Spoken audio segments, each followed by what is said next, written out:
Many, many years ago, there lived an Indian tribe by the name of the Tetons. They were composed of many tribes that lived together peacefully, together. They lived from the Great Lakes westward along the plains.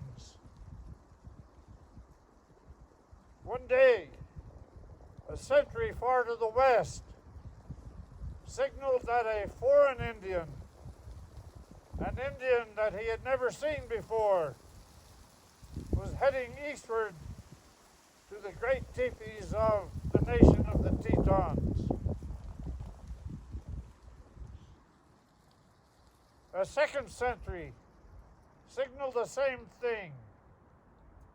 Finally, this Indian from the west came to the great teepee of Chief Yellow Bear, where he fell exhausted. When he was revived, he told of devil men who were killing off the Indians who lived in the mountains to the west, and that he had been sent to his brothers, the nation of the Tetons, to come and help.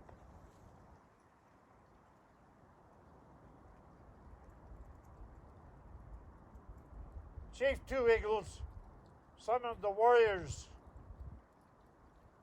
the braves, and the chiefs, and told them to go throughout the nation.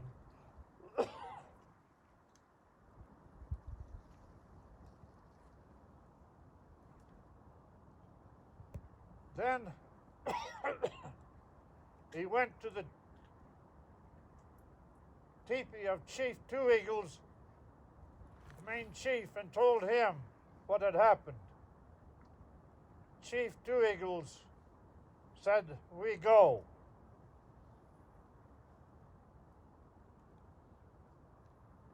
Thundercloud, the medicine man, which was the number 2 man of the nation of the Tetons, Big Dog, and hunting teepees, came together.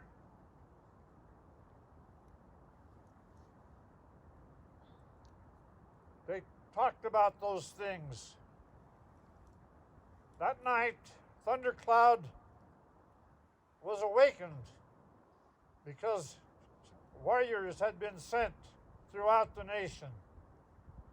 But there in his tent door, teepee door, stood one of these devil men.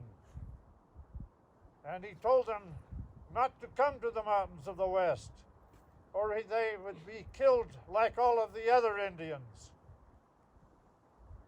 Thundercloud went back to sleep, but was awakened again by this same devil man, who repeated the same message. The third time this happened, he went to the teepee of Chief Two Eagles and told him.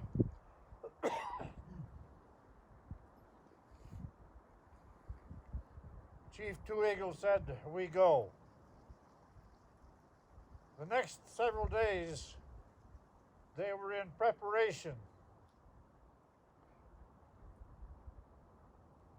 The nation had been coming together, and it took them some time to prepare. Finally, under the leadership of Two Eagles, they began their trek to the west. It took several days. The squaws, and the maidens, and the braves, and the boys, and the babies were told to come later because they would be needed. Finally, Chief Two Eagles came to the great valleys of the mountains to the west. And they came to a canyon, which is called today as Devil Canyon. Here they met some of these devil men, and a great battle began. Some of the Indians of the nation feared that the devil men would retreat, so they got around and built a wall. Finally, the devil men retreated and come out, some of them, the South Fork of the Grand Teton Canyon.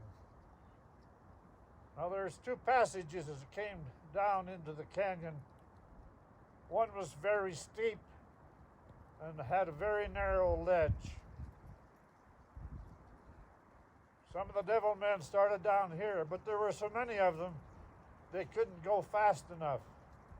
So they went out around and down, which is called Devil's Staircase. Finally, they came to the opening of the canyon. The Indians thought they had them, but to their great surprise, when they came to the opening of the canyon, they were surprised to find that the devil men had been sending messengers and asking for help to come and fight.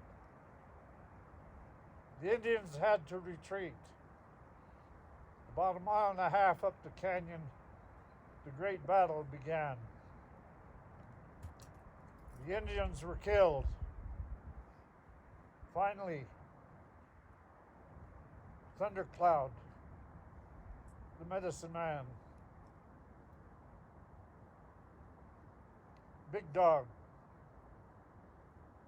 hunting teepees, and finally, Chief Two Eagles. The devil men, after they had killed these Indians, thought that they had killed them all, and so they left the valley.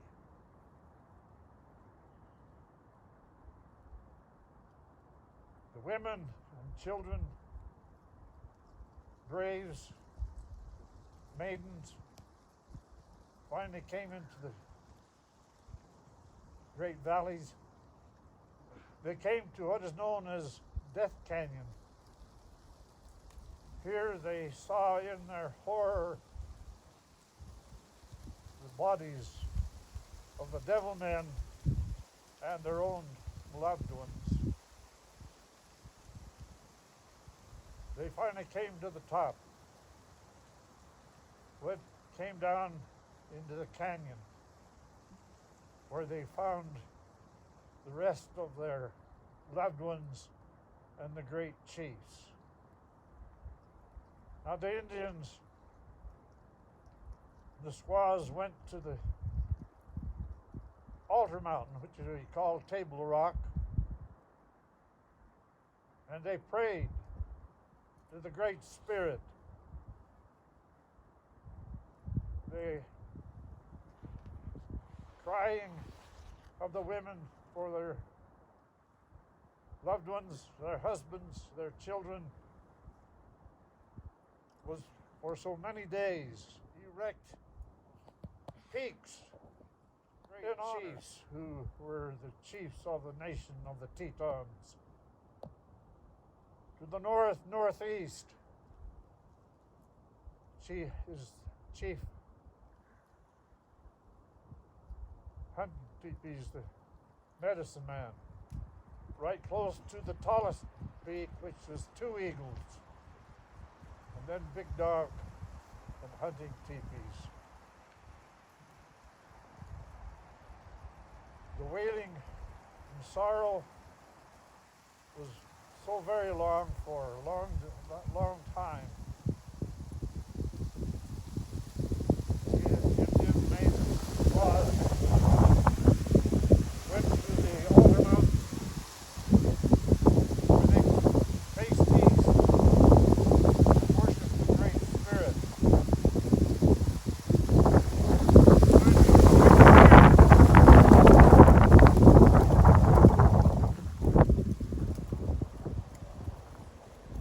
Told them that if they could find someone in the tribe tallest peak and returned safely, they would return the spirits of the great chiefs. So they looked through the sky and finally found a young maiden, very beautiful maiden, very athletic. Early one August morning, they found her climbing up toward the tallest peak.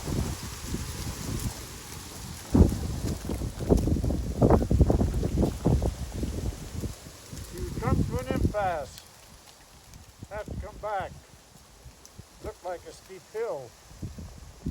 Finally, she came to what is known as the chimney, where she had to put on her feet and hands on the side and crawl up this chimney.